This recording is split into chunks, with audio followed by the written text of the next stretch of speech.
Okay. Stop with what? Losing to TCU in the Alamo Bowl? Chris, they had like 40 kids available to play in the game. It's not supposed to be how USC football goes. Chris. You're not supposed to get out of the USC Notre Dame arrogance game. right there. That's USC arrogance when TCU 2 years ago was in a national championship You're right, game. it is. Right. And USC hasn't sniffed a national championship. But USC arrogance is we're supposed to be better. And we are. And they had 50 kids maybe dressed for the game. Maybe. Okay?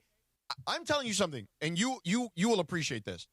When we had to look at my board for who was in the game and who was it was like just one big X on everything, and us literally writing people's names in that we had never seen play the entire season. Was it transfer portal or guys opted out for the NFL or transfer portal or whatever, or guys were hurt?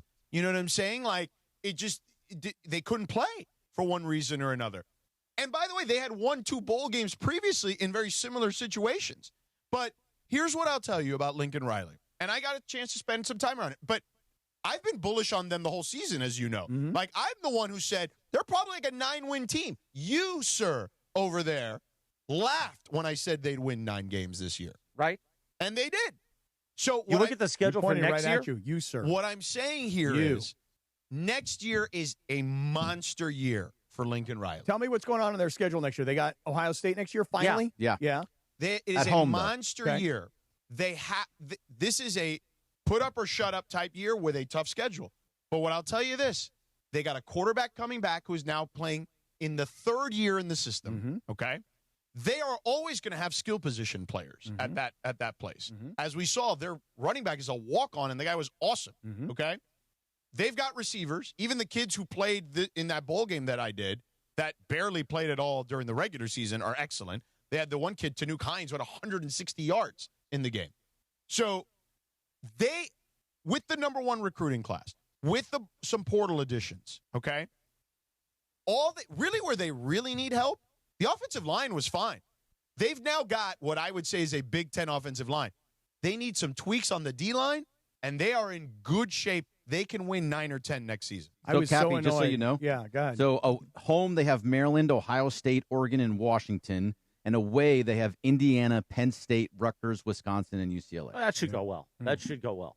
That's a rough schedule. 9 or 10 wins next year. Mark it down. Go ahead. Put it on a sticky note right now. Write it Put down. this on a sticky note. Down. I mean, Ohio State, Oregon, and Washington, those are all 3 tough games. Indiana on the road, listen, Penn State on the road. Ohio State, I will give you. Ohio State, I will give you will be tough. But don't worry, we got out of the Notre Dame game, so everything's going to be okay. Well, I was so annoyed by that whole conversation the entire week leading up to that game. Also, let's put a pin in that for 1 second, because I do have some thoughts on that. All right.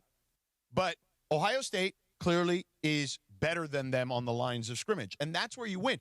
Ohio State lost a game where they were not better on the lines of scrimmage recently. Kind of shocking, really. I mean, yes and no. Right, but the point is, if you watch the games, no. But if Ohio State, when you look back at their schedule this year and you go, they played nobody. Right, you're like, they were the number 1 team in the country and they were steamrolling guys, and their quarterback had a completion percentage that was unreal, but they weren't playing anybody. Think of the 2 teams that they actually played that were good. They struggled against Texas which early was in the year. first game of the season. And then Indiana kicked their Killed ass them. on the lines of Killed scrimmage. them. Indiana, the score was not indicative of that, but they whooped their offensive line. And then Miami did the same thing. Indiana, I don't know how they did it. I actually would love to learn more about, like, in the 2 years, how they have gone from one of the worst programs in all of college football to the premier in 2 years program in all of college football. It's a great story. And I love Cignetti, and I love how Pittsburgh he is. And I've known Kurt and his brothers for 30-plus years. They're a football family. They are a pure Pittsburgh football family. Yeah. I love those guys. But in 2 years, how they've been able to do this at Indiana, if I were USC, if I were anybody, I'd be studying what it is that they did that was so unique. Yeah, I mean, listen, I think it was a confluence of things that we can get into some other time. But and this is just theories on my part. Obviously, I don't know. But back to USC real quick.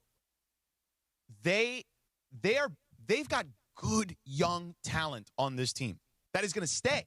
Okay, they've got a veteran quarterback, a good offensive line, a stable of running back. If they can get the D-line right, that's really the only area, because they've got a good secondary, good linebackers. If they get the D-line right, they can play with anyone in the country next year. And I'm telling you, I was bullish on them this year. You guys thought I was crazy. I said they'd win 9, and they won. I think next year they can absolutely be, if they fix the D-line, they can be a college football playoff team. I'm with these guys. The schedule next year is so much harder than the schedule was this year. And I'll tell you right now. The schedule looks hard now. It does. Things can happen. 100%. A lot of things can change. All of a sudden, a kid decides to leave Ohio State, and you're like, wait, that guy's supposed to be the star wide receiver. Or whatever. Right. Everything could change. I'll tell you this one thing, though, about Lincoln Riley. Very, very annoying. The whole media talk during the week about this Notre Dame game. It is so annoying to me. Because here's the thing. Lincoln Riley, USC is one stop in his career. Is he going to be here for 30 years?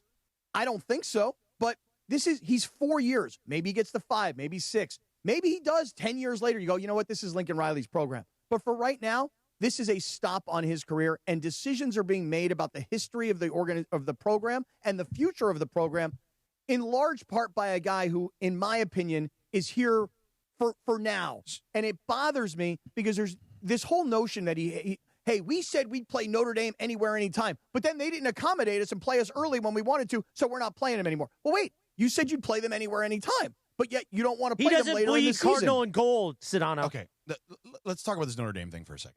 First of all, I don't understand why everyone needs to bend over backwards to help Notre Dame. Notre Dame's the one that needs the schedule, okay? Let's start with that part of the equation.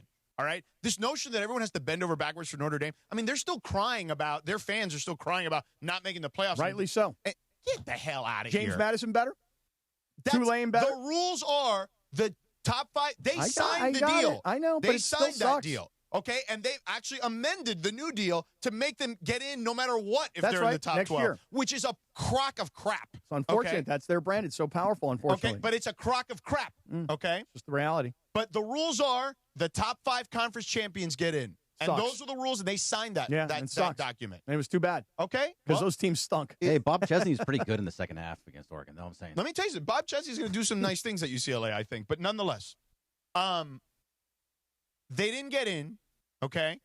And they feel like they deserve everything. If you're USC, you're as big a brand as they are, okay? So, you know what? There is no one in America.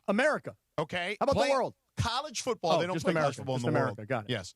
No one in America playing college football in the world that plays an out-of-conference rival in November. Nobody does that. Okay. Nobody in America does that. USC and Notre Dame have been doing it forever. Forever. But what do you two not understand? Tell us. What don't we understand? We bleed cardinal and gold. Lincoln Riley doesn't. I don't really bleed cardinal and gold. I don't really bleed it. I bleed it. I don't bleed it.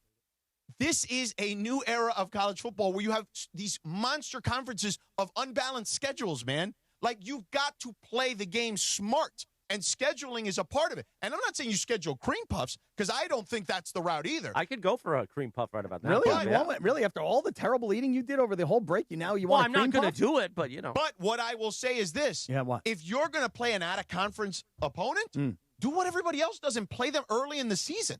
And that's what USC wanted. And Notre Dame, God forbid, that they couldn't play a week 0 game. What, because you got beat by Miami this year? Now you can't play a week 0 game? But wait, so you're saying that USC can't accommodate them because they're accommodating them? I mean, that's why we don't want to play them, because we don't want to play when you want to play? USC would have to bend over backwards to do something no one else in the country is doing for Notre Dame? Why? If the rivalry doesn't work for you anymore and you don't want to play it, then so be it. But for me, I want to see the Notre Dame-USC rivalry go on. Let me ask you a question. All right, keep going. Why can't Notre Dame play a week 0 game against USC? I don't know. I haven't spoken to Notre Dame. Then but why? But if USC's philosophy is we'll play them anywhere, anytime, and Notre Dame says, well, we don't want to play until later in the season, and now USC says, well, we don't want to play then. So do you or don't you want to play them anywhere, anytime? Forget about the comment of anywhere, anytime. Well, that was the comment. Okay, forget that comment for a second. Oh, all right. I'm telling you this. Yeah, go ahead. No one in America is doing what Notre Dame wanted USC to do. Nobody. Is it not a home-and-home series? Nobody is playing. Do you not hear what I'm saying to you? Can we continue this next? Let me turn my volume up here a little bit. Go ahead. No one, I'm going to say it clearly. Yeah. No one is playing it's a little muffled. An out-of-conference game. This is a special game. In November. Okay. It's a special game. It's a special game. We bleed cardinal and gold, Play man. it in week 0. Why does everyone have to bend over backwards for Notre Dame? Why does everybody have to bend over backwards for USC? No one is bending over backwards for them. That's right. Enough bending over. No bend over.